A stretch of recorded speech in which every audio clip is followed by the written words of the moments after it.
el Energy X Prix está aquí. Hello and welcome to Uruguay for the Natural Energy X Prix and the season finale, as we see if Rosberg X Racing can make it 2 championships in a row, or if one of the 3 other teams still in contention can steal the crown from them. I'm Andrew Coley. In the commentary box with me is Jenny Gao. Yeah, thank you. Extreme has returned to South America, and from the challenges of Chile last time out, we head to the stunning coastal city of Punta Del Este on the Atlantic Ocean. Nearly 200,000 sea lions have this near them as their home. It's the perfect spot for a holiday too. So, championship decider, 4 teams in the mix. Knowing Extreme, this should be an epic weekend. Just in case you're brand new to the series, let's remind you how it all works.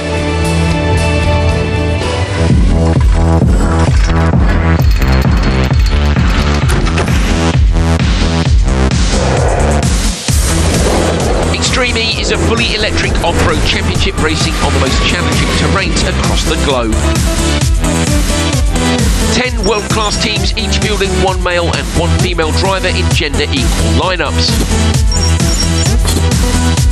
In each session, both drivers will compete behind the wheel of the Odyssey 21 electric SUV, with a driver changeover, the switch, halfway through. Each driver gets an Innova hyperdrive boost in every session, giving them an increase in power to provide thrilling overtakes.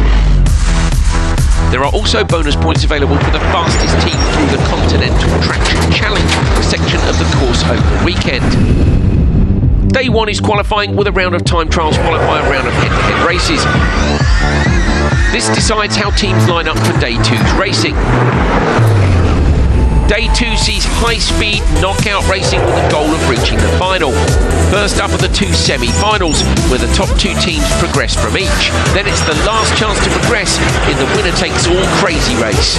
Fans can vote for their favourite driver in grid play, with the winning team able to select their grid spot for the final first.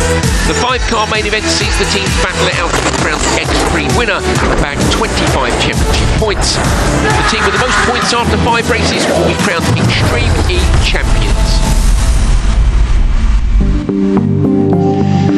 Well, the teams took to the streets of Punta del Este earlier this week, and you can see the fans absolutely love to be able to be part of this championship. The first time, really, they've been able to do that, Andrew. Yeah, it is indeed. Yeah, fans at this event for the first time ever. Of course, they've had things like the Dakar Rally down in Chile before, so they really love their motorsport.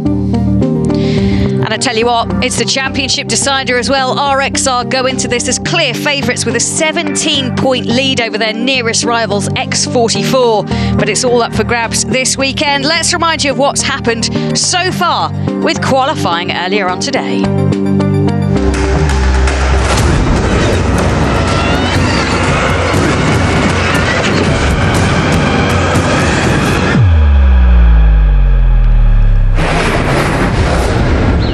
Q1. Grass for the first time ever as a surface. Some of the drivers had said yesterday that it was pretty slippery, but as the grass was cutting up, the grip levels were coming up, and the first people to go and experience that were the number 99 Chip Ganassi Racing Hummer EV of Sarah Price and RJ Anderson, who steps in this weekend to cover for Kyle LeDuc. To be fair, it was a great run by Price. Anderson taking over. All the female drivers nominated to run first in Q1. And first time seeing RJ was impressive. Yeah, it's really nice to see him out there. He's from California, 29-year-old. He's got lots of experience with the Baja 1-2, Baja 1000s. So using those skills to transfer over, as you say, just sitting in for Kyle LeDuc this weekend. But he showed a real pedigree out there, and really enjoyable, and a decent time set of a 10:15.242, an opening gambit. Now another Anderson up next. But this, of course, is Clara Anderson, who is a World Rallycross Championship driver who stepped in as championship driver at the last round when Jutta Kleinsmith hurt herself in one of the free practice sessions. This time nominated by the team to start the weekend. So all the practice sessions meant that she was a little bit more into the car, and you can see that their times were really competitive. They did have a little issue, though, Jenny, in the switch zone.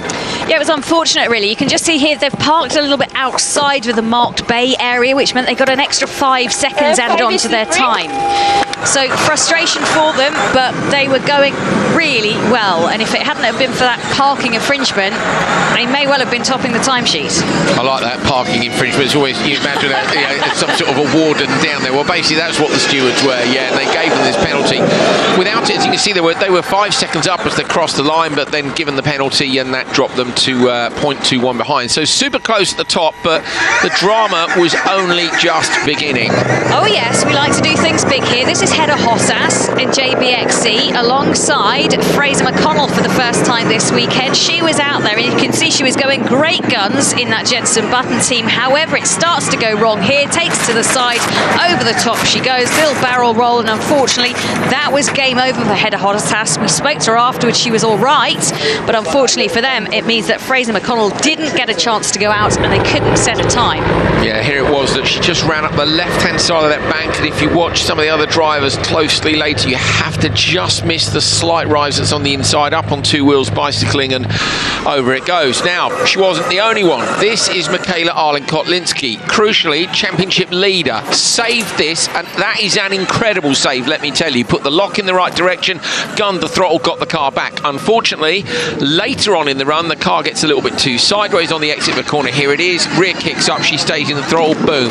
Championship leader rolled on its side, retired. No run for Johan Kristoffersen.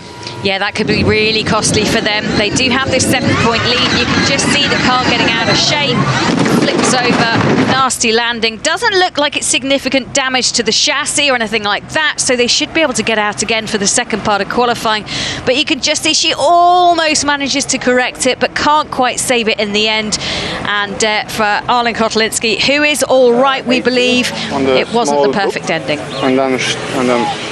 Tough start to the championship weekend. That was Carlos Sainz looking on. I guess by then they were thinking it might be advantage them, but only if they could, of course, beat X44, who were one of the 4 teams in that championship fight as well.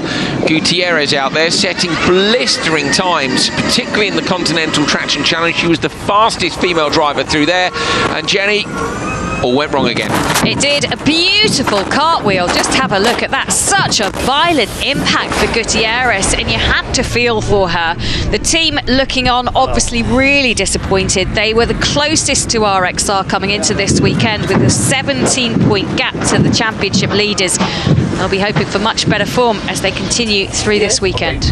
Listen to that as well. That was the team getting, the rescue team getting Gutierrez out. The noise of the impacts gave it away. It was a much faster crash than the other teams had and 3 corners off that car. Tamara Molinaro out for Excite Energy Racing with her new teammate Compang. She took to the car first of all. And having to sit there and watch those 3 rolls, you're thinking, oh, okay, what's going to happen when I go out? So I think they did a really good job with this new driver pairing of going out there and just steadying the nerves. Yeah, indeed. This is Ezequiel Perez Compang. Normally a GT driver, family history in off-road motorsport, things like rallying. His dad was a co-driver. I think his brothers competed in rallying as well. But Ezequiel, this is his debut, and again, what a debut to have to make.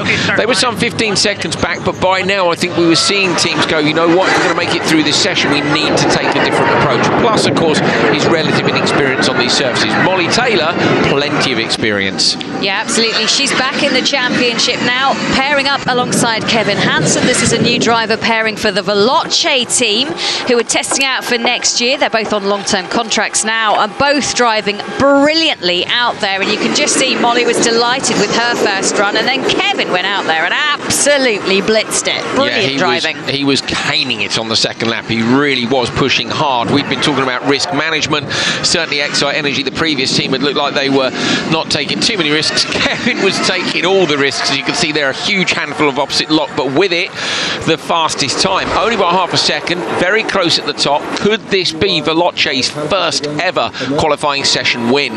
They were certainly hoping so. As you can see, Kevin totally pumped up, and then it was the turn of his brother, and first out, Katie Munnings for the Genesis Andretti United team. And I think they'd seen quite a few of the rolls and were just a little cautious in their approach to the first qualifying session, took it gently, just did a decent job of posting a time, and actually it was really close between some of the top drivers. The timings, there was almost nothing in it. Yeah, Katie brought the car back within a couple of seconds, which was just where she needs to be. Hansen, you can see on his first lap, managed to take the lead on a couple of occasions, but it was so close that if you dropped half a second, you dropped down to P3, P4, and that's where they ended up. Look, just 2.04 off, and they were fourth.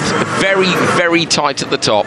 Yeah, McLaren, the Neon McLaren team next up with Emma Gilmore. Now, she had a roll yesterday during practice, and she said that, you know, it was pretty tough out there today. Very hot conditions as well, which not particularly favourable, but you can see her gritting her teeth there and getting on with it and actually doing, you know, a decent job out there. I think they've got more in the tank. I think they said, didn't they, that they had potentially just backed off a little bit too much. Faust tried really hard in his second one. Of course, it wasn't Faust who rolled yesterday. I totally understand why Emma took the approach she did. Her roll yesterday was absolutely bizarre. It really was a very strange one. But her and Faust 10 seconds off P5. That's good enough for today, particularly after the incidents we'd seen so far. Now, Acciona Sainz running last after an issue with the car. The stewards were going to look into what that issue was and why they'd run last. They decided to take no action, and that left Sainz and Sands free to have a big old push. And they really did push. The pairings of them coming together really well. And look, you can see Laia Sands came in with a 1.38 second advantage over everybody else that had taken the first laps, and then handing over to Carlos Sainz, who just extended their lead as well. Really good drive from both of them. Yeah, brakes smoking away from Sands when she dumped the car in the switch zone. You could tell how hard they were trying. Carlos went out and just absolutely lit up the timing screens. He really did. He was a couple of tenths up, then a couple of seconds up, carried on pushing the whole way through. It was a brilliant job by them, and they go fastest in Q1. So Acciona Sainz to the top of the table. Well, great stuff. And you can just see what that leaves for the point classification at the moment. It is the Acciona Sainz team leading the way, and championship leaders going away with nothing, RXR. Now, Extreme's race locations are not only selected for their exhilarating off-road courses, but also for the role they play in climate conservation. And for the season finale, what better place to race than Uruguay, one of the most successful countries on the planet when it comes to transitioning to renewable energy. So let's get you up to speed with everything to do with environment here in Uruguay and the Natural Energy X Prix.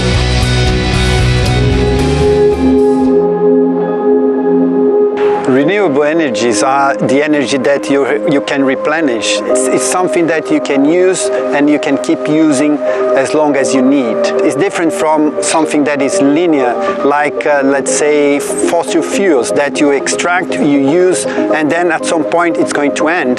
The winds, the solar, also hydropower. Renewable energies are very important on the climate crisis because they are first renewable, second because they do not contribute to the emissions to the atmosphere that is increasing temperature on our planet. The world is now facing a huge challenge in moving from fossil fuels to renewable energy, and currently the matrix of energy is only 27% globally is renewable. If we come to Uruguay to see what they are doing, how they've been managing that, they are way beyond that. They are now 98% on renewables, and that's amazing. They are one of the leading countries in terms of renewable energy in our planet. To learn more about this remarkable feat, Extreme CEO and founder Alejandro Agag met the president of Uruguay ahead of the Energy X Prix. Presidente, te quiero agradecer en primer lugar la bienvenida. Uruguay para nosotros es un ejemplo para todo el mundo, para todo el planeta, de un país que ha conseguido básicamente casi abastecerse al 100% de energía renovable. Nuestro país quiere hacer punta porque tiene las oportunidades y las posibilidades de hacerlo. De hecho, en estos años estuvimos exportando a países vecinos bastante energía, así que creo que estamos muy alineados. Sí, nosotros lo vemos una coincidencia perfecta en la dirección en la que va Uruguay, en la dirección que va Extreme, y el desarrollo de la tecnología de los autos eléctricos, porque Uruguay genera ya esta energía limpia, ahora hay que utilizarla en los medios de transporte y así se cierra el círculo. Nosotros pretendemos llegar a tener un cargador de energía eléctrica a cada 50 kilómetros en nuestro país. Las baterías están durando más, se cargan en menos tiempo. Si tenemos cada 50 kilómetros, tenemos al país preparado. Yo creo que estamos en un momento ideal. Extreme decided to have a race here in Uruguay to show the world by example what should be done, and I think Uruguay is showing the world that it's possible to change.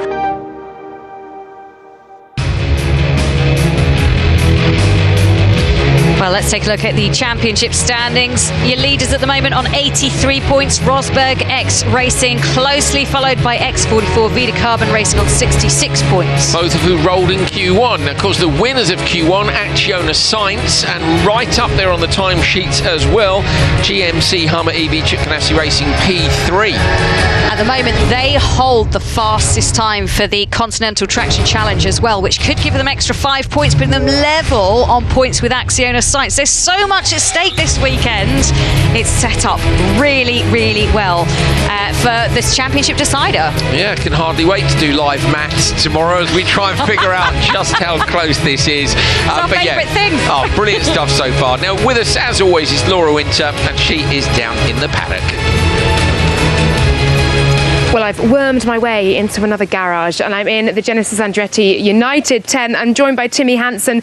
And I said to you, well, it's a quiet morning for you guys comparatively, obviously, to some of the drama that we saw for other teams. But you're saying a bit too quiet, perhaps a bit too conservative? Yeah, we ran really late and we saw that carnage going on with so many crashes. So our common decision here before was to take it really easy.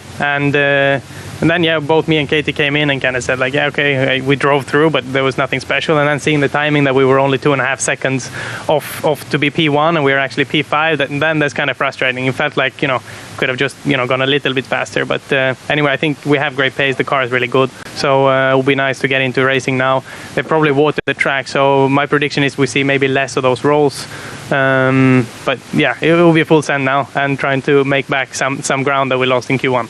And side-by-side racing as well, you've got Acciona Sainz in there, you've got Chip Ganassi in there. It's going to be quite the battle off the start line for you and all the other men as well. Yeah, but that's what I like the most, so I'm excited about that.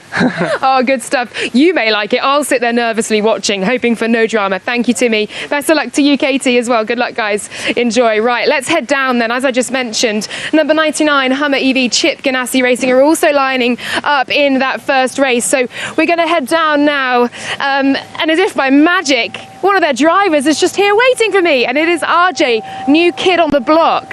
Side-by-side racing coming up. You guys had a good morning. You got out there early doors, set some good pace. How are you feeling in this car on firstly single run, but now with the prospect of 5-car racing to come? Yeah, everything's new for me, right? So going into Q2 head-to-head racing, it's the first time I'm going to be on track with a bunch of different cars. We drew the first position here in Q1 this morning, and I wasn't sure how that was going to affect us with the track. We don't know. We didn't get to watch anyone go in front of us, so it worked out. Sarah ran some great laps as well, so I'm really looking forward to getting to Q2 going and racing against some of these competitors. Grid slot 4 as well. It's going to be full send off the start line, isn't it? Yeah, I've definitely kept my eye on these stars here in Extreme, and I expect nothing less than pure entertainment. So we shall see how we fare into turn 1. There you go. I've delivered you home. Thank you very much. Good luck.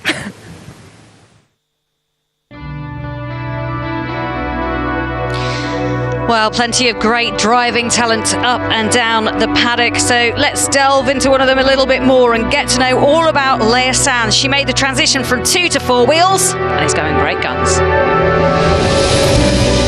My name is Leia Sanz and I'm racing for Acciona Sainz in Extreme. I started riding when I was only 4. One day I stole my brother's bike. I don't remember because I was too young, but my parents explained me that they listened a noise outside and it was me with my brother's bike. That was how I started. When I was really young, I remember all the week in the school waiting for the weekend to go riding. I started racing on trials. That is a completely different sport. It's about balance, about being calm, about, it's really technique. And then I switched to enduro. That is another new thing. It's about speed on the bike. Being the only woman, at the beginning it was something normal for me. It's what I did almost all my career. I did 11 Dakars on a bike.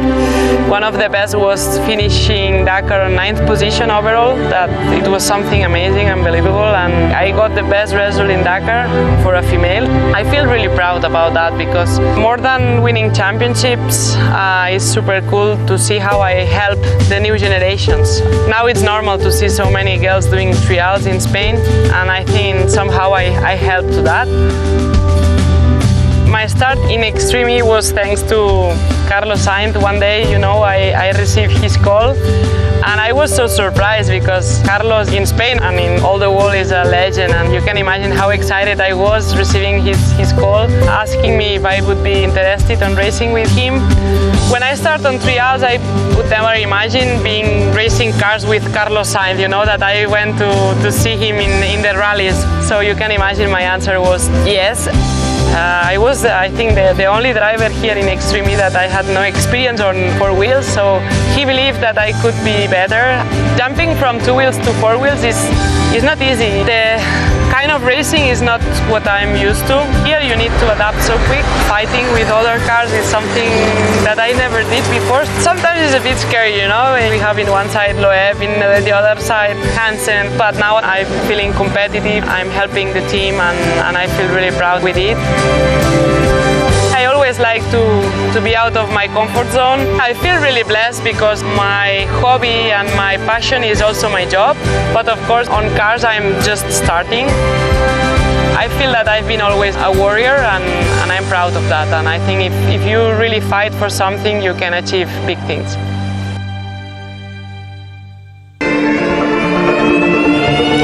Well, this is the course map then, 3 kilometres, so each driver will go around twice. We've got riverbeds, we've got lakes, we've got all sorts of things. We've got a continental traction challenge as well. Looks like it's going to be a decent course. Yeah, I think so. It's the dips which have caused people problems. There's a couple of big dip compressions, one on the exit of the traction challenge, one later on in the lap. Both of those have caused rolls.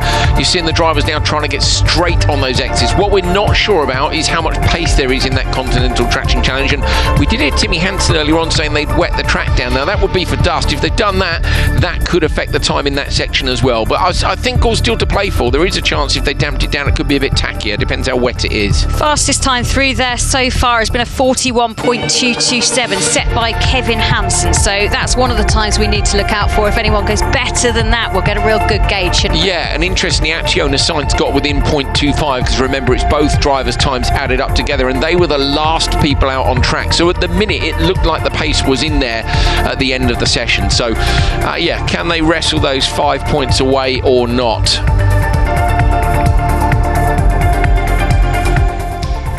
Those 5 points may well be crucial when it comes to the championship.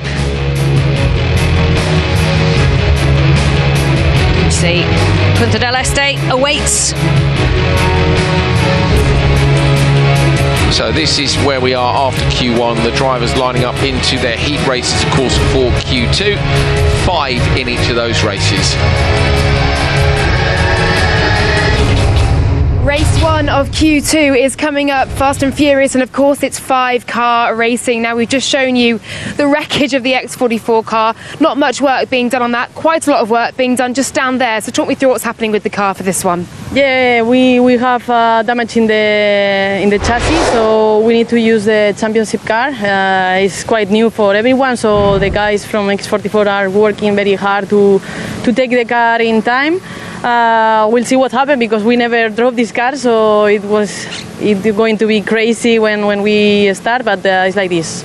We'll take a walk now. Earlier on you said to me that mentally that role, a big one that you had earlier on, was tough to take. How are you feeling now, having a bit of time to reflect on it, and of course with the prospect of side-by-side racing to come? Yeah, for sure. In the beginning always it's difficult for me because we try to understand what happened and still don't know, but the races are like this, sometimes lose, sometimes win, and the good thing is now we are very ready to this quali 2, and we'll see what happens. Very ready. I'm excited to see that. Of course, title fight still very much at large. RXR also rolling. Yeah. It's going to be crazy because the first 2 cars in the championship roll, so it's like this.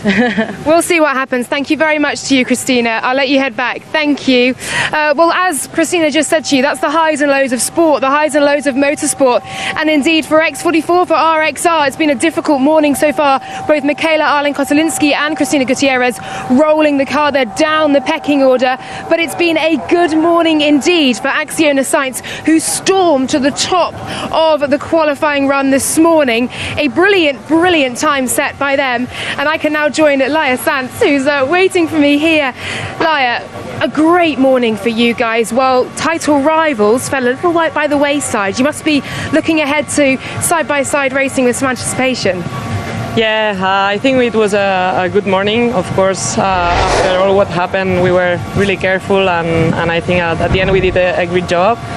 And of course now will be more complicated with more cars on the track, so will be a great fight. If you see the times, we were all in 5 cars in 2 seconds, so as you can see, it will be super close. Yeah, that's exactly right. Just 2.6 seconds separated the top 5 or so. No penalty for you guys for missing your qualifying order due to an issue with the car beyond your control. Is that issue fully sorted now? You're content that the car's ready to go?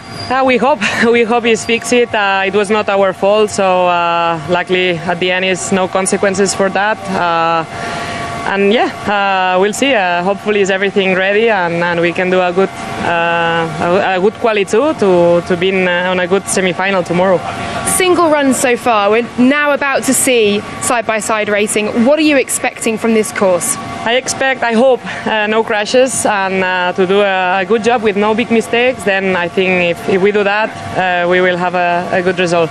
Keeping that title fight well and truly alive, aren't you? It's hard. Also because what happened today at the end, if you do a good quali too, and everything is open still. So I think it will be so tough. Our opponents have more advantage. So yeah, it will be difficult, but we will try. We have to. So we will fight until the end. Excited to see. Thanks so much. Good luck. Thank you.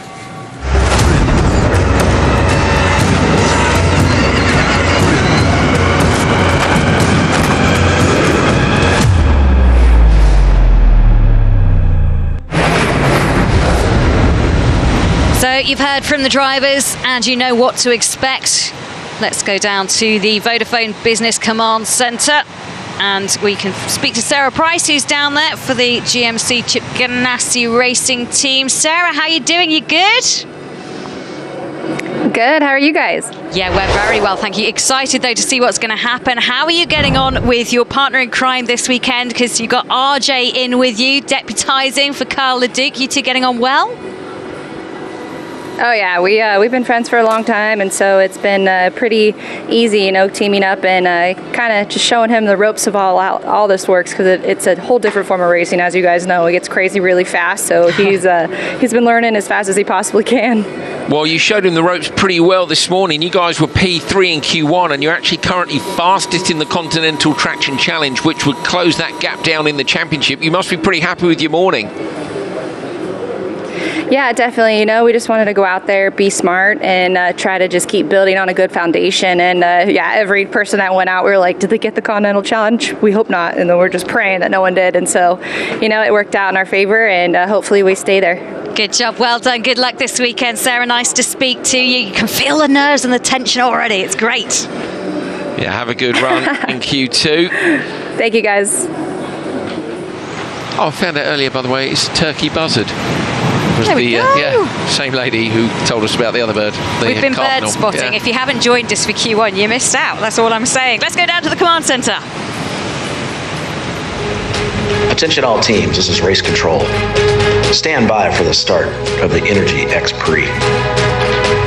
Qualifying round 2, heat 1, is about to commence. Energize your systems and prepare to race. Are you feeling energized? Yes. Are you prepared to race? I would be, yes. Very much. Give me the call up and I'll be there. He'll be doing all the hand actions from here anyway while he's talking about the race. This is going to be good stuff. 5 cars taking the start for the first time this weekend in Uruguay. You can see the breeze has just picked up a little bit. It has indeed. Let's run through who's out there for you. Timmy Hansen chilling the car. All the guys starting this one. There is RJ Anderson. Eyes shut. Carlos Sainz. 30 seconds. Okay, 30 seconds to go then on this one. Here's your grid for Q2 race 1. Carlos Sainz and Laia Sanz for Acciona Science, RJ Anderson and Sarah Price for Chip Ganassi Racing. We've then got for Genesis Andretti United, Katie Munnings and Timmy Hansen. Your Excite Energy Racing and JBXC lining up. Yeah, this is good stuff. X44 there. X44, my bad. It's okay, we're getting ready to race. Let's see what happens off the start. So 5 cars X44 just heading aside. It looks like Chip Ganassi have just held back. Lots of hyperdrive being used. The Anoa hyperdrive giving extra power boost. Look at them go up here. Acciona Sainz hustling down Andretti United. Are the two going to make contact? There's contact behind. Let's keep an eye on the front lot though. They're going through almost side by side. I think they're just coming round. This is going to be close, but it looks like Acciona Sainz have managed to just get in front of the Genesis Andretti United team. Then it's X44 in that spare chassis that they've managed to use. Then it's the GMC Hummer EV Chip Ganassi team, and XI having a little bit of contact, managed to drop down to 5th. Looked like it was very slippery on the brakes into turn 2. You could see at the back of the pack it was a spin for XI Energy. I'm not sure that there was any contact involved. It was just after that big jump compression. I think as the car came down it was Ezekiel Perez-Compang, who of course isn't used to so much of the off-road driving, and ended up spinning round. Hansen leading from sight, so close between them. They came ultra sideways into turn 2, which was fantastic to see. There is still a bit of dust, so it's not that wet out there, Jenny. Maybe they've just wet the start down. Yeah, you can see that the Hummer EV vehicle is trying to just move a little bit out of that line to try and get some clear space, so they're not getting covered in it, but there is a lot of dirt and dust out there. This is a very different surface to what we've had before in the past. X44 just trying to close down our leaders, but there is the leader. It's Timmy Hansen for Genesis Andretti United, just managing to get a little bit of a stretch on the Acciona Sainz team, but Carlos Sainz trying to close back. Interesting to see them use their hyperdrives off the start. I think that goes to show you how much they wanted to lead, and that is all about this visibility situation. If you're out front, you can kick the dirt up in the face of the cars behind, and the screen to the cars behind makes their life a little bit more difficult. So we thought we'd maybe see people save it for later in the run, and that's not necessarily a bad idea, but I think you can see how much you want to be out in front. Yeah, and I think the fact that Anderson didn't use it off the start line just really cost him. You could tell when everybody else used their Anoa hyperdrive, and they just got so much more push. So that's round lap 1. Remember, 2 laps of this 3-kilometre course, and Acciona Sainz are closing. There's a problem for X44, Jenny. They're 18.5 seconds back. X44 Vida Carbon, a long way off the pace. That seems to have levelled itself out. So I don't know if it was a mistake and then carried on or not. Must admit, I didn't see what happened. 19.3 now, so they're not hemorrhaging time, but of course having to swap cars in between sessions, that's a lot of work for the team, and that's going to hurt them championship wise. Carlos Sainz still up there for Acciona Sainz. He'll be hoping for a good result in this one, and of course we're going to see other championship contenders in the second race. Just getting a little bit out of shape. I thought he'd lost it there, but he managed to get it back, losing a little bit of time there to Timmy Hansen. Remember, they're going to come in and do a switch to the other driver, and Timmy Hansen will try and get as much space as he can between him and the Acciona Sainz team, and GMC Chip Ganassi using their hyperdrive. I wonder if they've saved that, Jen, in an attempt to try and get the Continental Traction Challenge again. They're trying to maybe hold on to it. He certainly saved it for the portion of the lap that he would need it in. He's deep in sector 2. Now Loban Gutierrez as well. So they're trying, aren't they, for that? But they've already lost 25 seconds. There's a problem for them. Surely, if they've lost 7 seconds, they're not expecting to get it there. But I reckon they're trying to steal those points, and that's why they didn't use it off the start. Yeah, so you can see Acciona Sainz come out of that Continental Traction Challenge zone. There's some fast times. They're not really rivaling the one set this morning at the moment, though, when racing conditions much harder. But look at Timmy Hansen. He's really ragging this, trying to find a way to extend that lead. It's almost down to 5 seconds now between him and the Acciona Sainz team. You can see it visibly growing. Yeah, 4.7 now. Trying to see how far. I'd love to know where X44 are. We haven't seen anything of them to see if there's an obvious problem with the car. I mean, you can see them on the map, bottom right of your screen. They are a long, long way back. This is going to stick them firmly in the crazy race. That is a good point. So X44 are going to be in the crazy race tomorrow. 4 cars and only 1 goes through. If they don't go through from that crazy race, they will be out of the championship fight. So Loban Gutierrez have it all to do tomorrow already. I cannot, if they come back from here, it will be an absolute miracle. Genesis Andretti United, our first team into the switch zone. Then wipers on for the Acciona Sainz team, just using their smarts, and Carlos Sainz trying to set the car up as well as he can for Leia. Now you've got to nail this switch in a racing situation. This is a little bit harder. Get in. Has he gone in far enough? That's the question. We've seen a penalty for that already this weekend from one of the teams, but let's hope they have. Acciona Sainz will have the last pit box, so they pull into theirs and they'll do the switch. So we've got 4 teams in. Let's see how they shuffle out as X44 finally make it through. I wonder what happened to Sebastian Loeb out there. I'm sure we'll find out. RJ just flicking one of the seatbelts up. His first switch when it comes to a racing environment. So this is going to be Katie Munnings versus Laia Sanz for the win. Sarah Price is only going to be a further 5 seconds back. There's no reason she can't close that gap up a little bit. You can see the Genesis Andretti United switch has gone beautifully, which that's a regular occurrence for that team. Quite see if so they get away now. Watch for Laia Sanz in the Acciona Science machine. Should leave pretty soon afterwards. She's in the car and good to go, so they've got their switch sorted as well. Look at that, gritted teeth already, and she's at 30 kilometres an hour leaving the switch zone. Let's see, what does Katie do? Does she hold? 23 is under investigation for switch zone infringement. I don't think they were in far enough. And now, if that's the case, we had a team that had that yesterday. Earlier on today, it was a 5-second penalty. So I think Laia Sanz is going to know what she's got to do. They've got to hold on to that 5-second lead then, haven't they? Okay, Laura Winter is down there in the switch zone. Well, a brilliant run for Timmy Hansen, but I have just told you are under an investigation for a switch zone infringement. We were wondering whether it's because you weren't quite far in enough. You're saying you definitely think you were? Absolutely, I was far into the box, so that's very strange to hear, and I was also clear on pit entry, but yeah, the stewards are in charge, can't they? Well, they'll investigate it and we'll see. I'll let you head to command centre and see how Katie gets on. Thanks, Timmy. Investigation doesn't mean guilty, you know. So they're having a look at it, but it could be speeding, it could be position in the box. Either way, Timmy's unhappy about it. Laia's, I was going to say, is the door not shut? It's not. It's the harness. It's the window net in the background flapping around. So she at the minute is 6.4 back, Jenny. If they can hold on to a 5-second lead, the penalty won't matter anyway, depending on what that penalty is. But if it is the box thing, as you think it might be, then they just need to come in with more than 5 seconds, and they'll still take the win. So Laia Sanz knows what she needs to do. She wants to go out there and chase down this gap between her and the Andretti United team and Katie Munnings. What can she do out there? She's been on great form so far this weekend. She was rapid earlier on today in the first part of qualifying, and she will try and close that gap as best she can. All waiting to use their Anoa hyperdrives until later in the run. So just, I think when we see race 2, if several cars use it off the start, I think we can pretty much safely say that that will be the tactic tomorrow as well, to try and get that whole shot and lead.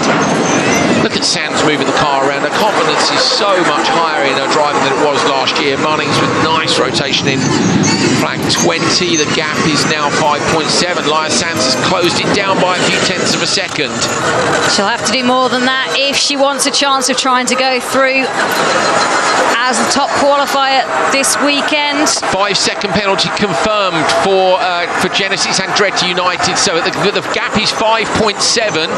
This would be the time you want to get on the radio and say, push a little bit harder, 7/10 of a second, and we get to take the win. So she's now 5/10 back. Laia Sanz closing down that gap on Katie Munnings out front. Munnings just needs a little push to try and up it a bit, and another 10th goes the way of Acciona Science. This is fascinating to watch now. So much at stake, knowing this 5-second penalty is there. They know what they've got to do. Just having a look down the order, it looks like Gutierrez has just overtaken Molinaro, the X44 car going up to 4th place, and the X-Lite Energy Racing team dropping down to 5th. And it's the Anoa hyperdrive being used for Genesis Andretti United. So Laia Sanz hasn't used that in the same place unless she's going to use it later along this straight. So I think that's a great place to have deployed it by Munnings. Has that helped the gap? It's gone up to 7.5. So now Price is using it further back. So 7.2. I wonder if Laia Sanz has missed her chance, unless she was thinking somewhere else on the lap, Jenny. Maybe the run to the finish line would be the place to close it down. Munnings pushing so hard through the right-hander, through the dip now. In the background, Sanz still chasing her hard as well, but the gap's gone up to 8.5. So great deployment of that Anoa hyperdrive by Andretti United, and I think that's going to seal this one for them. Let's see what happens. So Genesis Andretti United and Katie Munnings out in front. That gap now 8.4 seconds between her and Laia Sanz for Acciona Science. Listen to the car. She's having a big old push towards this finish line now. Just a few flags for her to go. 8.1. You can see the gaps up visibly in the background. Sit down to now, still 8.4. They're holding on. The gap's gone pretty steady now. Jenny, where do you think she's going to use that hyperdrive? Well, she's going to have to use it very soon, otherwise she's going to run out of track, and that would be a penalty as well for not using it. You have to use it while you're out there. Munnings then in the clear out front. Timmy Hansen brought it in for her, and despite that 5-second penalty for the switch zone, Genesis Andretti United going to come over the finish line to win race 1 of Q2. In the background, Acciona Science Liasan saved that hyperdrive for the very last section. Can they close the gap down? Oh, 3.0. They saved the hyperdrive, not 5 seconds off. They were bang on the money, and they're going to steal the win, surely, with a 5-second penalty. Wow. Or is the 5-second penalty been added after the line? That makes sense. That's why it jumped so much. I was going to say, that's too much, isn't it? That's why it jumped so much. So you're right. It's well done. Genesis Andretti United. Wow. Who win that by 3 seconds. So if they were about 8 seconds there. They've added the 5-second penalty on already. So the gap 3 seconds. My word, that was so tight. X44, we wonder what happened to them. They come across the line in 4th place. So it's Munnings from Sands, from Price, Gutierrez and Molinaro just going to bring the car home for Excite Energy Racing. Well. Yeah, X44 were P9 in Q1. This is Excite Energy Racing still coming in, so they're looks like they've got a bit of damage the to the rear right, I would suggest. Just having a look at that car, it's flapping around quite a little bit at the back, so whether there was a little bit of contact and some body work off, or we'll find out. Laura Winter's down there as ever for us, and she will be getting all of the scoops. But what a drive from these two. Genesis Andretti United. I really thought when we saw as Sands came across the gate prior to the finish using the hyperdrive, we thought, oh my God, she's taken 5 seconds. That would have been genius. But they added the 5 seconds on to Genesis Andretti United's time as they crossed the line. So it is from race 1 in Q2. Genesis Andretti United who take the win. At the back of the pack, look, Excite Energy Racing and X44. X44 going to be in the crazy race tomorrow, one of our championship contenders. P3 for Chip Ganassi Racing, it's P2 for Acciona Science, and P1 for Hansen and Munnings, Genesis Andretti United. Oh, the celebrations. You can see how delighted they are, what it means to them. Sorry about the penalty. It made it hard for you. Give me a challenge. Love it. Sorry about the penalty. That's okay. Gave me a challenge, she says. Not parking quite inside that zone. Got to really tuck it into the box. Oh, look, they're so happy. That's Chris Munnings, Katie's dad. And there's Tracy, Katie's mum. How lovely. Nice for them to be able to be there. That's brilliant, isn't it? Yeah. Right, Vodafone Business Command Centre is our next destination, and we will speak to Sebastian Loeb. And Sebastian, cool, that was a good fight out there. Enjoy it? Yes, for sure. Honestly, I didn't really try hard to fight because we had a problem in the first quali. Christina rolled and the car is destroyed. So we had to start with a new car that I never tested before, and we knew that we have 0 points. So probably we'll also get a penalty. So we didn't try to fight for this race. I tried to fight for the super sector that I did, the traction challenge sector. So that was my goal. And tomorrow we'll start in a crazy race. So we will see where we can do with that. So Seb, did you drop back on purpose to give yourself some room to attack the Continental Traction Challenge? Was that is that why you lost time in the first sector? Yes, yes. I wanted to have a clear run in the super sector. So as I was not able to take the lead in the first corner, I decided to drop back completely. Yes. Well, you did a good job. Just looking at the timing screens, it's showing us a 40.786 for your time, which is a blistering sector. What's the secret to that one? Can you tell us? No one else is listening. I think it's fine. Now the secret was to have a clean run. It's a lot of dust on the track, and as you are following someone, or even if you have someone close behind, you have to close the door. So the only way to have a good time was to have a clean run. So I had to let a big gap. It's not the way I prefer to race, but we achieved our goal of the race of today. So that's the main thing. Good stuff. Thank you so much, Sebastian. We'll let you go. Thank you. That's risky tactics. So they've gone for the 5 championship points over being in the crazy race. So Laura Winters with our winners. Katie, Timmy, congratulations. Brilliant stuff as we just see this car coming in. So we'll move you out the way, out the path of harm there. Brilliant stuff from both of you. Timmy, I said to you in the switch zone, you've got an investigation that became a penalty. You gave Katie a little bit of work to do. Yeah. Like looking back now, she just needed the extra pressure. I think so. Didn't want to make life too easy for her, but it seems to be my rear was out the box, so yeah, I will do better next time. Yeah, tiny margins, isn't it? Katie, how much did you know of that 5-second penalty when it came in? And deploying the Anoa hyperdrive when you did as well, just opened that gap up, didn't it, to Laia Sanz behind? Yeah, I mean, I knew it was tight. I didn't know that we had a penalty. I kind of knew I had a 6-second gap, and then about halfway through the second lap, I heard we had the penalty, and we had 5 seconds, and I think it was a 5.7 second gap. So then I knew I had to push. So I think we managed to get it up to about 8 in the end. So yeah, I really enjoyed the last section of that lap. Being told that you can just push as hard as you can is like one of the best feelings as a driver. And Timmy did an awesome job. This one's on him. He's so good at starts. I love standing in the command center and watching him start it. Do you really love that? You say you always close your eyes. Yeah, I didn't watch it. I like it when he wins. Afterwards, I like it. I watched through through my fingers, terrified to watch. Just a word then on that start and that battle with Carlos Sainz. Yeah, it was a great battle. I had a good launch off the line. The car was fast down the straight, and I kind of felt like I had the momentum, but I left still room on the inside, and yeah, Carlos took that gap, and we had contact through turn 1, but fair. And then we both braked really late for the second corner, but yeah, I managed to I had the inside at that point, and I was able to get out clear. So it was a nice battle for a few corners, and then, as Katie said, I was just pushing also myself flat out the whole time, and that was nice. After Q1, when we were having a very safe approach, and then as a driver, you haven't kind of done what you love, but now this is a good feeling. Look at the smiles on both of your faces. I love it. Congrats. Well done. Thank you.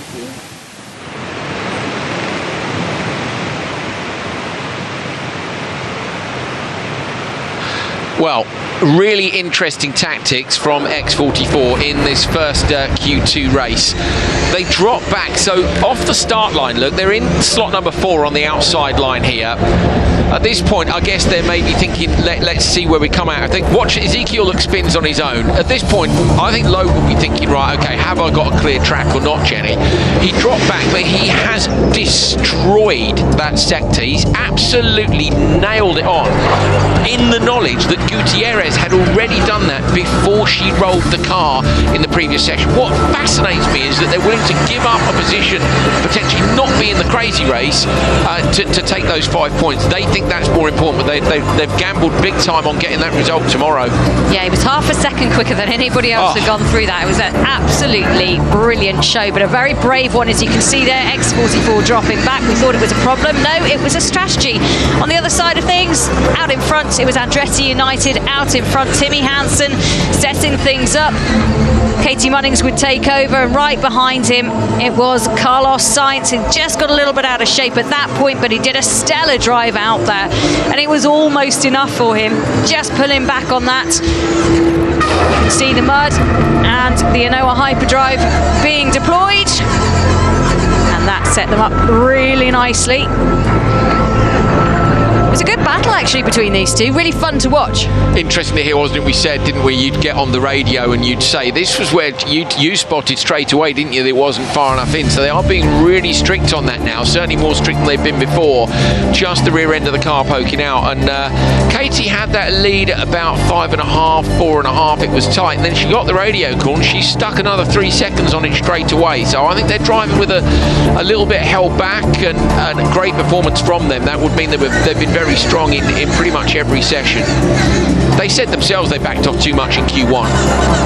Yeah, it's interesting, isn't it, that they had so much in reserve that they were able to do that and really pressurise and put something extra on the table when needed to. And I think Katie did a brilliant job of withstanding that pressure, knowing she was going up against the timing screen as well as going up against Laia behind her, and she kept her composure up brilliantly. Very, very impressive indeed. It really was. This was towards the end of the lap. We knew, as we say, that the hyperdrive had remained for Acciona Sainz for the finish line. This was the point at which we thought, goodness me. So as Laia crossed that next gap, gate, looked like they'd gone 5 seconds up. They hadn't. That was the 5 seconds being added. So we thought they'd done enough to take the win, but they hadn't. Great stuff from Hansen and Munnings for Genesis Andretti United, taking the win in Q2 race 1. Made it hard for you. Give me a challenge.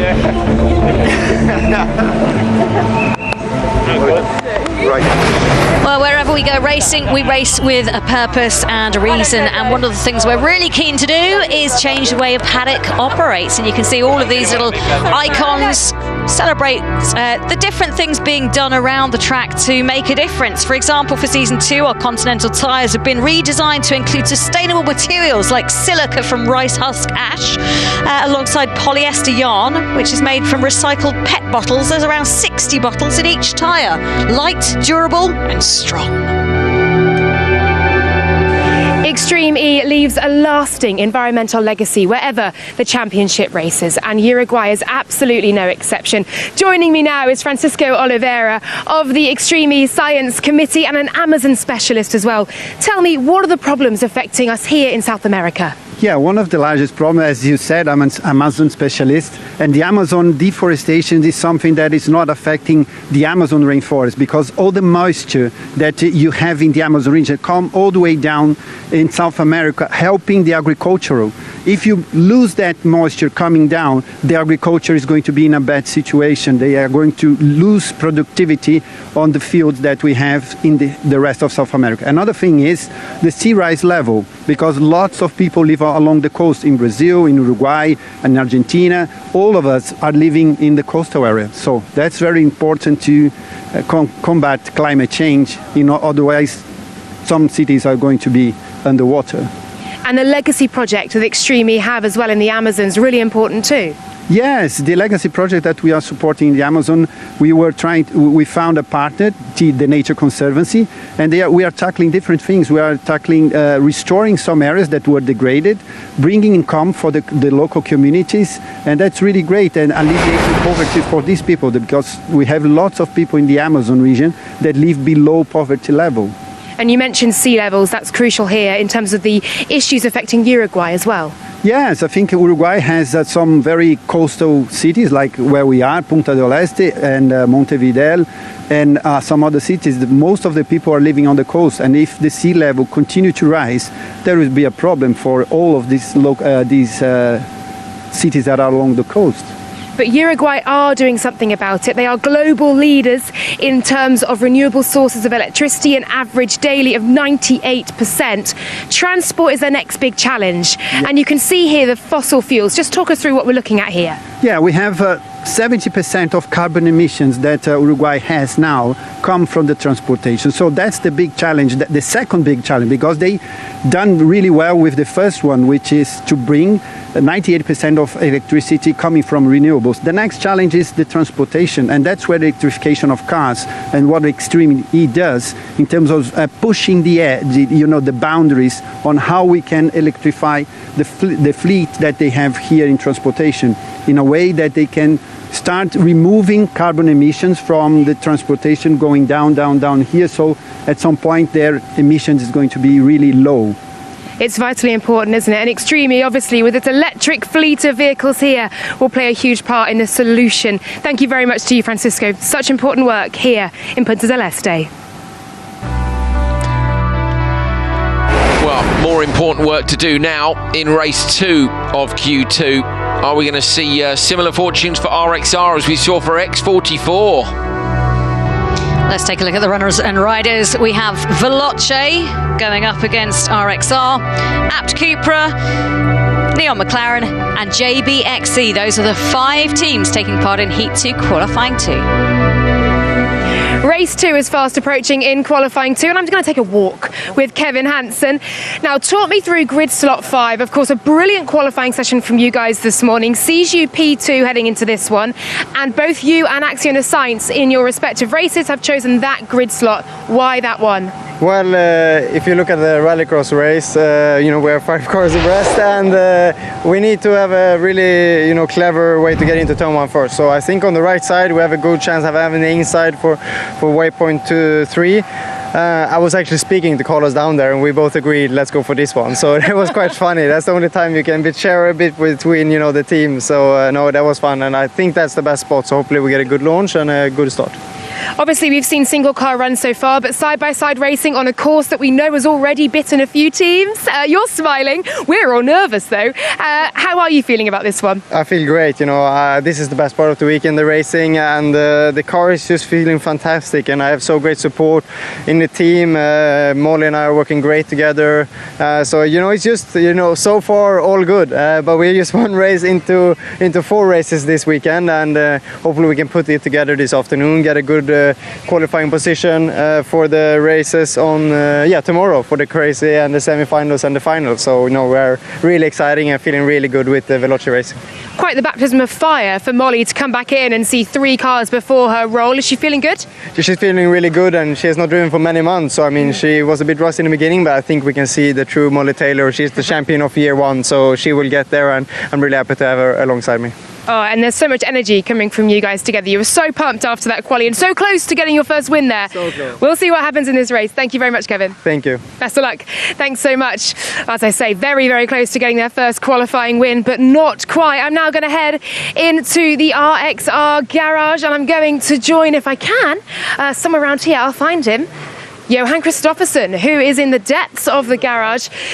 Johan, unable to get out this morning, of course. Michaela rolling the car. She's good, though. How's the car looking? Car is good. Car is good as well. Okay, Fighting Talk. Talk me through your grid slot. We've just spoken there to Veloce's Kevin Hansen saying grid slot 5 is the best one. Obviously, what are your thoughts on the pick of the grid slots?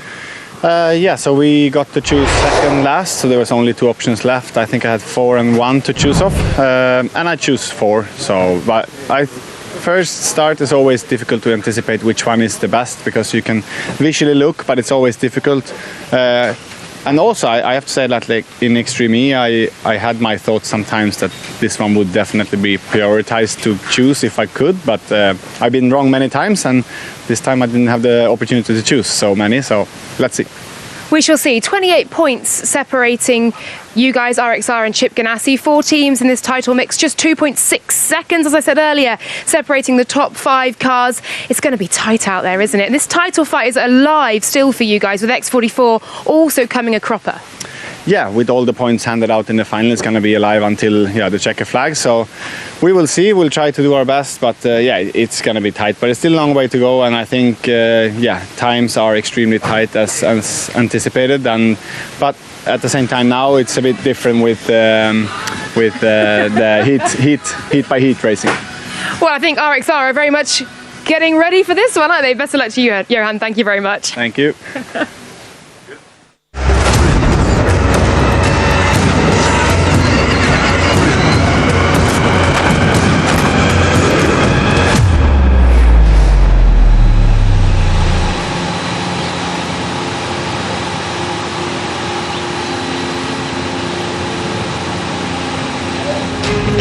Attention all teams, this is race control.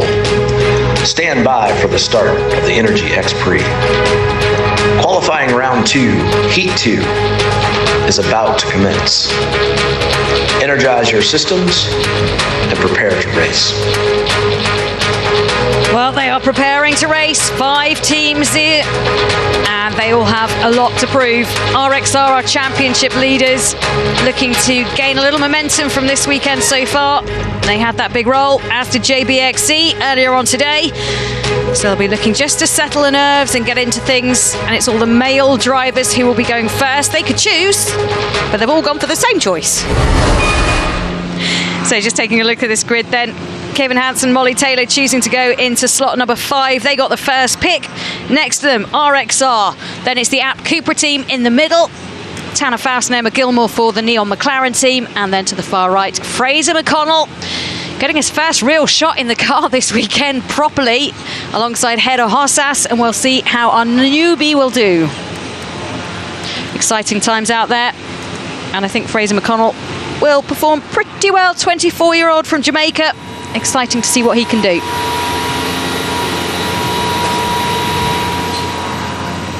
Kevin Hansen, you caught a glimpse of there. Johan Kristoffersson Kristoffersson, of course, the pressure on here.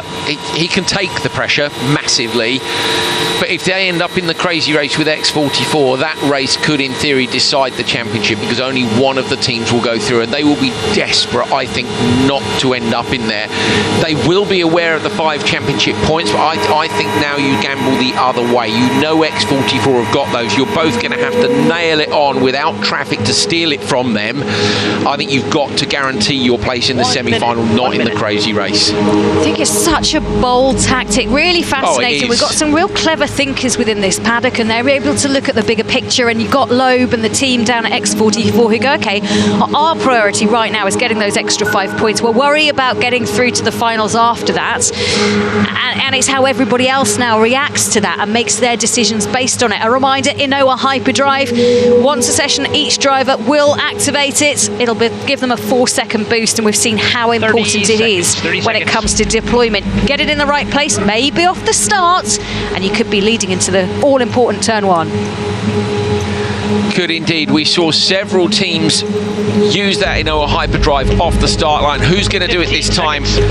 Championship leaders RXR, Johan Kristoffersson, 2 slots out from this side of the grid. Absolutely critical for him to try and get into the lead immediately. There he is. Cold, hard stare at the green light, waiting for the chance to launch and then to race down to turn 1, away from the line. Looks like he's got a great start. Kevin Hansen inside him has as well. Alitair outside him. Alitair looks like he's nudging into the lead with Tanner Faust alongside. Kristoffersson keeps it lit on the inside though, goes deep into turn 1, allows the car to run wide. Great decision. He'll now hold that inside line. Faust drops back all the way down. He's going to surely hold the inside line into turn 2 as well. Alitair tries to go all the way around the outside. Contact. Fraser McConnell into the back of RXR. It's Alitair who leads you right on board now with Johan Kristoffersson in P2. Not too bad a place to be, but not where he planned from the start. Well, I wonder if there's any damage to that car. You can just see Alitair out in front. Then it's RXR making the dash down. They're going to go on the outside. They're going to try and get the gather here. They can't quite get enough pace to get round it, but it means he'll have the inside going into the right-hand line.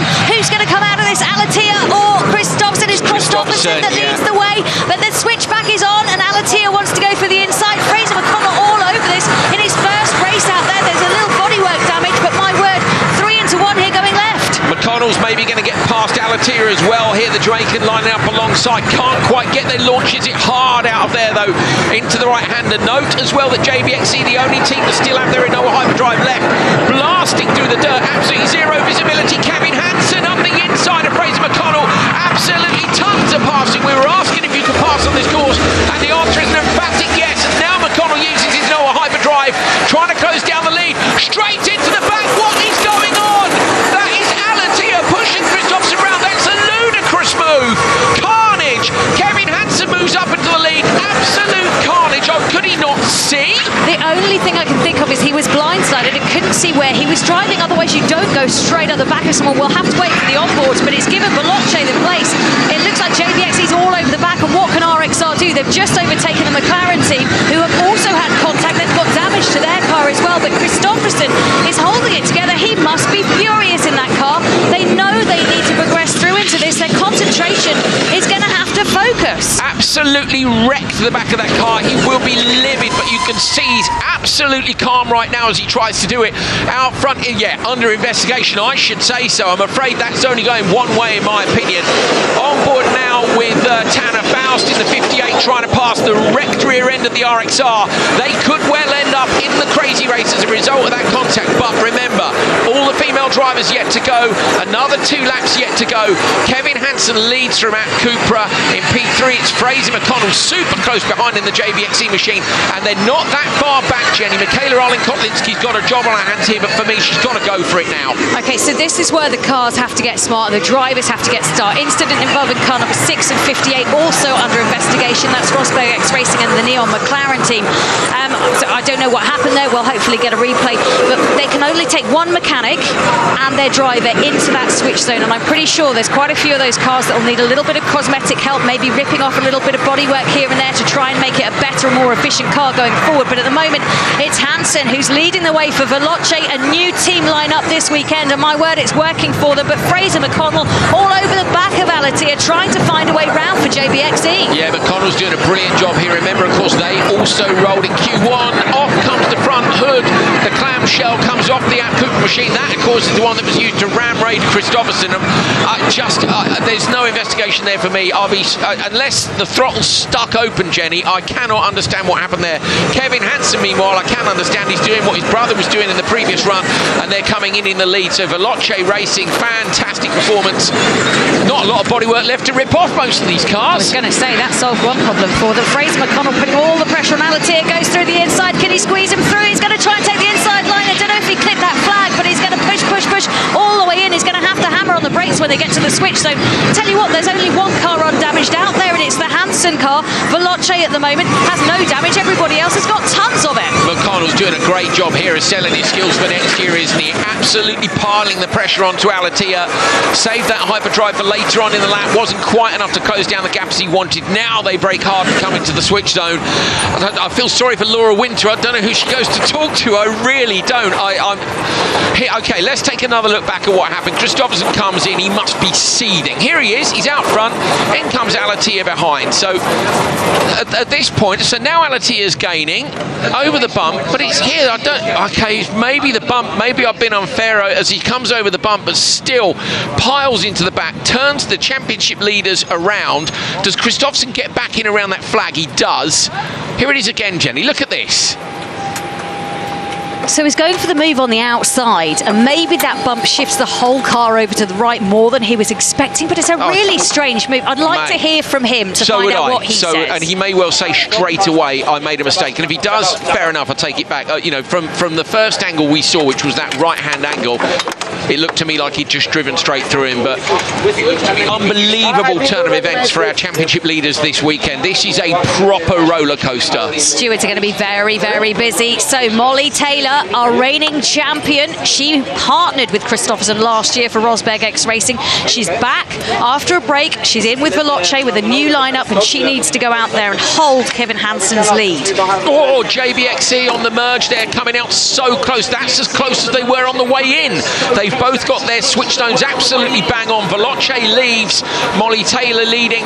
It's Anderson who's into the Apt Cooper machine without the front hood on it. Look at this, all over the back. I absolutely love it. Hedda Hozas is prowling, ready for a pass as they leave and head out onto lap 2. Nasser Al-Attiyah's with Laura now. What happened? Nasser, talk me through what happened in that collision with Johan Kristoffersson. Yeah, it was, I stayed in my line, and Chris was blocking, in the corner, and then we try, to manage, and then the fast part, it was, I stay left and he was right, and he completely blocked to me, and then I jumped to him, but okay, our car is okay, and we try to manage, and yeah, it looked like nice. Thanks, Nasser. Okay, so Nasser Al-Attiyah there saying the car jumped and that he believes he hasn't done anything wrong, but let's wait and see what the stewards say. He's under investigation for that incident with RXR. RXR under investigation for the incident with Neon McLaren as well. The steward's going to be kept busy, but out in front it is the Veloce, and it's Molly Taylor who's going to try and hold on to this. A little bit of space now developing between JBXE, who are trying to hunt down the Apt Cooper. Oh, no! So they haven't moved. They're in the crazy race. They're in the crazy race with X44. The championship is going to be decided in that crazy race tomorrow. Maybe. Bearing in mind, in fact, Sainz and the Chip Ganassi racing team might have already gone through. Could be game over for both our championship favourites. You could not write this, could you? That is disastrous for their championship challenge, but let's keep an eye on this because it looks like the three who are out in front are really trying to get in each other's faces. Veloce Racing, Molly Taylor being hunted down at the moment. This is going to be close. Clara Anderson in that kind of slightly dishevelled car is closing that space down now, and she is pushing all the way. Hedda Hozas behind them also trying to push, but look, the gap is coming down. Clara Anderson has closed it down to within a second. The front end of the car is completely missing, but her maximum attack mode is not. She's absolutely on it. Remember, she's a rally crosser and she'll try to find a way through. Molly Taylor with more of a rally driving background. She'll be waiting for it. This is a good performance by Molly Taylor as well, selling herself well for next year. They come on now to the final lap, into that left-hander, through the dip bump here, all over the back. Clara Anderson desperately trying to find this way through. Just look at the visibility, though, for Anderson. She's got that big mud splodge just on the car to the right-hand side. That's not going to help her. She's going to go for the inside line. Can she get through when she comes up to the Veloce car? No, she can't. Molly Taylor's just got enough pace, but Veloce still have their Inoa hyperdrive to use as well. Inside, she's having another look this time. She's going to go in deep. Surely trying. She does get through, goes in deep, passes Taylor on the inside. That's the second event in a row that Anderson has made an absolutely fantastic pass. She did it in the previous one. I think it was on Sarah Price on the exit. Brilliant driving. She will be high on the list for next year. If App Cupra don't scoop her up, they're mad. Clara Anderson doing a brilliant job out there. Will the car get a penalty? It's kind of irrelevant right now because Anderson is doing so well. It's beautiful to watch as Taylor now tries to get back. Remember, Inoa hyperdrive still there for her. She's not used it yet. Neil McLaren are using it at the moment to try and catch back some of the distance between them and JBXE. But this is going to go down to the wire, and I can tell you what, JBXE are closing that gap in as well. They're trying to catch Veloce. Super tight between them. Up onto one of the flat-out grass sections now. You ride on board with Clara Anderson, mouth open. She's fully concentrating. And just look, the Inoa hyperdrive being used right now by Taylor. She's trying to claw back some of that distance between her and Anderson. Has she picked a good space to be able to do that? As you can see, the gap between them about 2 seconds now, just stretching a little bit. It might be ugly, but she is driving beautifully as she brings it around this turn 19. What can Taylor do? Has she got an answer to this? What can Hossas do? Can she close the gap towards Taylor? Anderson in for her first full-time drive with the App Cupra team, just stretching out the lead as she wiggles round the S's, heading towards the finishing line. She looks like she's done enough. She's been brilliant out there. The gap now extending to 3 seconds. JBXE using their Inoa hyperdrive back there to try and claw some space back, but it's the finishing line for the App Cupra team. Anderson's done a brilliant job. She's followed home by Molly Taylor, and then it's Hedda Hossas. That's your top three. Anderson doing brilliantly, but will there be a penalty? Wow. Just take a breath, because that was a pretty wild ride. Alatia saying, there's damage on the McLaren. We haven't really seen the incident, of course, between the McLaren and Rosberg X Racing, but it's irrelevant now because RXR never made it out of the switch zone. They will be in that crazy race tomorrow with X44. That's Clara Anderson looking absolutely calm as you like after another brilliant pass. 2 events in a row and 2 great passes. I do think there will be a penalty. I have to say, I know there was a bump, but with the closing speed, I don't know. I just feel like maybe should have thought about it a bit more, but we'll see. So the results, a DNF, a costly DNF for RXR. 4th place for the Neon McLaren, they're under investigation. JBXE doing a great job in 3rd. 2nd for Hansen and Taylor, 2.8 seconds behind our 1st place finishes. Alatia and Anderson, that is under investigation. We shall see what the stewards say and how they're going to try and disprove or prove what happened out there. Here's Clara, very smiley. Let's go down. Johan Kristoffersen. I'm expecting he's not going to be the happiest of men, but he is talking to Laura Winter. Johan, I'd imagine you're incredibly frustrated right now. Talk me through that collision with Nasser Alatia firstly. I was in the lead, and then I heard that Fraser still had his hyperdrive, and then I saw Nasser was just behind me going out of waypoint 13, so I positioned myself to get him on the outside, and then I was braking going into 15, and then I just got spun round, so I don't know really what happened. It's under investigation. We'll see what happens. Obviously, they took the win in that race, but we'll see what the stewards have to say. A costly DNF for you guys in this final deciding weekend. Obviously, the car not able to get back out from Michaela's run.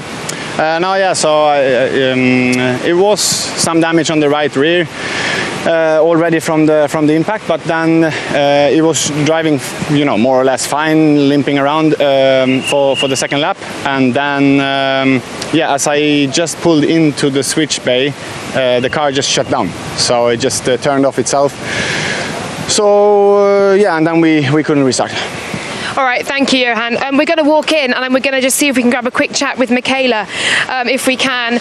Understandably for RXR, The championship title, 17 points ahead. It's on the rocks right now. We'll see if we can find Michaela. I'm going to sneak through here and see if I can grab Michaela, if I may, if she's around. Michaela, just try and sum up your emotions for me right now. Johan's talked us through it, but you must be so frustrated you weren't even able to get out there.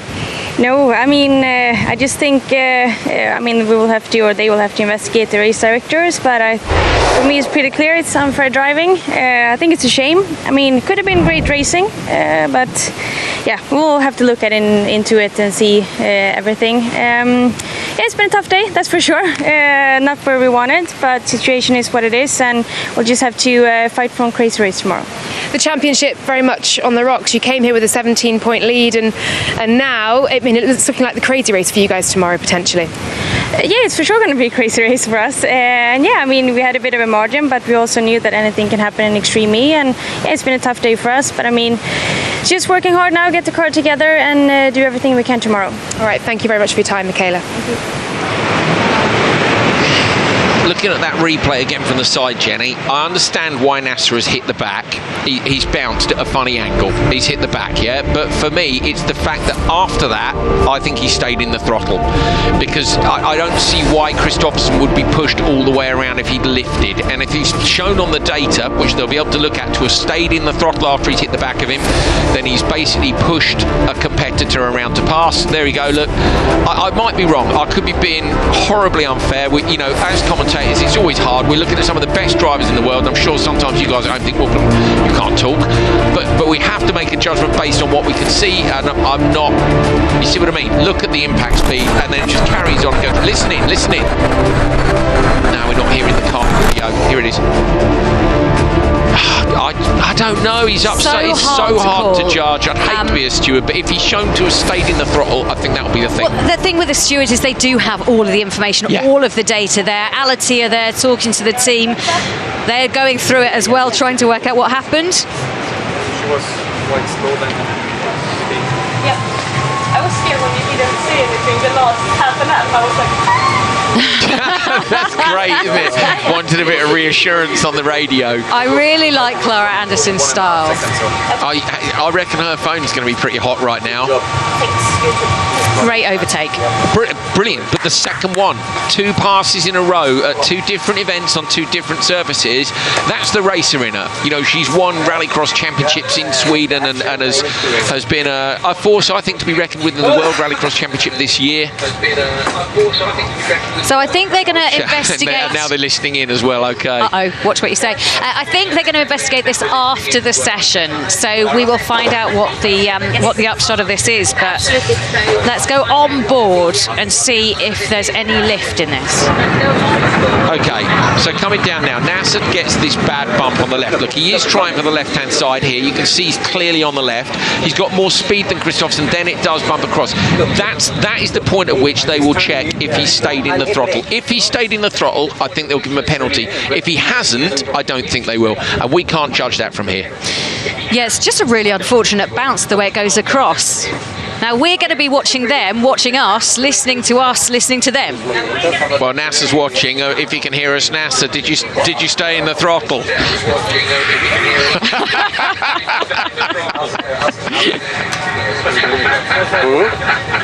Second place for this new pairing here at Veloce. All smiles for Kevin Hansen and Molly Taylor. Kevin, I'm going to come to you first. Molly, we'll just stand by, because what an eventful first couple of laps for you. Talk me through how you saw all the events that were going on. Oh, mayhem, huh? It was insane. I mean, I had quite a good start, but we knew we didn't have to take too much risk on that opening lap. We had to finish the race, first of all, to get to the semis. So everybody just came across. I think Johan hit me, then Fraser hit me. Coming into turn 4, waypoint 4, Tanner hit me. Still, I was 4th exiting. So dusty out there, incredible. So a lot of, taking a lot of risk out there. Overtook Fras. and then also, you know, Nasser completely ramming into the back of Johan, crashing out and giving me the lead. So that was pretty smooth. And then a lap, you know, pure pushing, really enjoying the car. It feels fantastic. So yeah, pretty solid start to the race. That pretty much sums it up. Thank you. We are waiting to hear about that steward's investigation into App Cooper, of course, as you said there, with the collision between Johan and Nasser. Molly, coming to you, a good battle between yourself and Clara Anderson. How are you feeling getting back in the car out there? Yeah, certainly, you know, it's been a while since I've, you know, best part of a year since I've been back. So yeah, there's certainly that period to find your feet again. But yeah, getting more and more back at home, and yeah, Kevin handed me the car in a great position. As he said, we just needed to finish to get to the semis. So then it was just a case of, yeah, still trying to drive, but you know, there's no point to have a battle for no reason. So yeah, it was a lot of fun out there, and yeah, quite dusty, but yeah, just trying to have a clean one and prepare for tomorrow. We'll see what happens tomorrow. Thanks both so much. Thanks. Well done. Well, you heard her saying it, smart driving again. She didn't need to push too hard. They knew that they could be through already, and that is smart driving. These are the points as things stand at the moment. Qualifying 2, 10 points for Alatia and Anderson. Qualifying heat 1, it was 10 points to Hansen and Munnings. Yeah, I'm just looking at the points on the left and trying to figure out whether or not anything can change, and I don't think enough can. Yeah, tricky. Basically, if they give out Cooper a penalty, they would have to DQ them to drop them behind RXR, but I still think RXR and X44 will be in that crazy race together.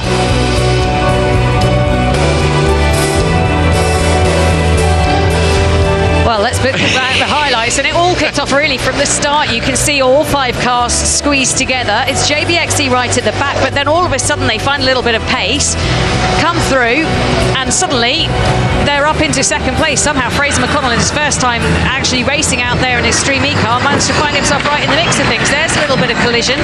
Damage started already with that, so RXR already with a car that's limping, but then it got worse.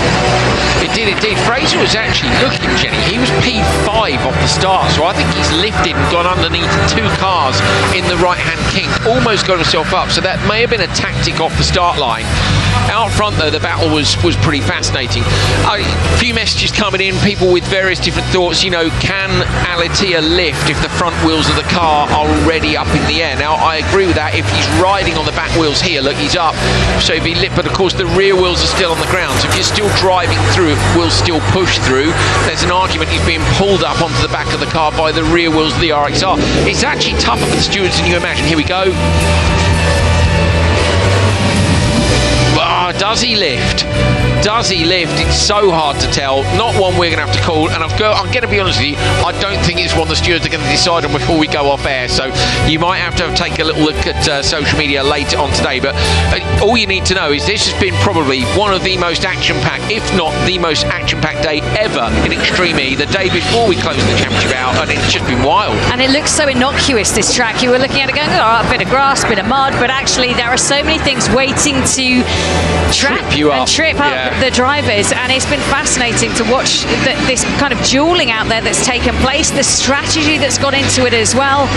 And I tell you what, they'll have so much data and information that they can pour over in the steward's office. They won't be making a decision quite as blindsided as we would be with the lack of information that we have. Bit more information that's come in as well is that Seb Loeb and Christina Gutierrez with that car swap were actually struggling to reach the pedals as they would like to normally. So not to fully reach them, but to be exactly where they would like to sit, which makes Loeb's performance in that Continental Traction Challenge all the more impressive. Stand up and stamp on it if in doubt. Yeah, wow. It's really impressive. So they look like at the moment they've secured that extra 5 points. Can anybody else do that? I feel like maybe that moment has gone for it, but we will certainly see X44 and RXR battling it out in the crazy race, which, I mean, make a date for tomorrow, because today's been amazing already, and we've got even more with the championship at stake, and 4 teams wanting it. Who's going to be able to get it? That's the question. Yeah, those 5 championship points as well, they're only going to help X44 if they make it out of the crazy race. It is still a bold strategy.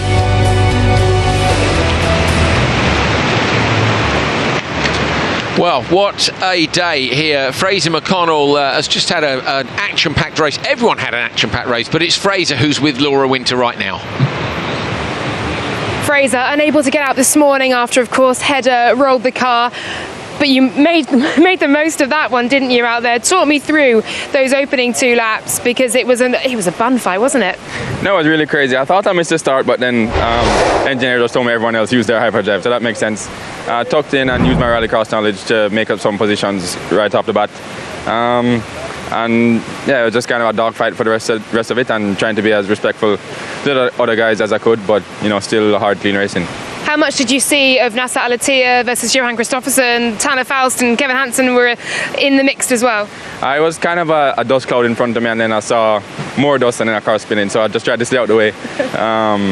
And yeah, no, me and Nasser's fight after that made Kevin make up some ground and get the pass on me. But everyone is super fast and ready to race hard, so I'm having fun.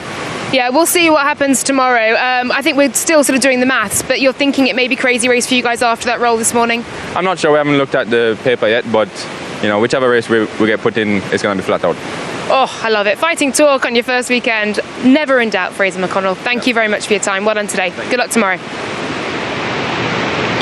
Whichever race we're in, it's going to be flat out. If JBXE, imagine if they end up nothing to lose and everything to gain by, showing a great performance in the same race as X44 and RXR, who absolutely have to make it through to the final. I'm just trying to think about in terms of points. Yeah, I mean, if they don't make it, they're going to be overtaken, aren't they, by Acciona Sainz. Acciona Sainz are 23 off the back of RXR. There's a bit of maths to be done here tonight, so forgive us, we'll figure it out. But it's suffice to say, if you're P1 and P2 in the championship, you do not want to be in the crazy race. So these are the points that have been distributed so far, the qualifying points. And you can see Hansen and Munnings, the top scorers in Heat 1, Heat 2. And this is how it shakes out for the semis. And this is the crazy race. Look, JBXE, he was right. He's through into their X44, Excite Energy and RXR all go through to the crazy race. My word, we've still got to hear what happens with car 125. That's the Apt Cupra car. At the moment, they are in semi-final 2. And look at semi-final 1. And the battle for this championship is going to go down to the wire.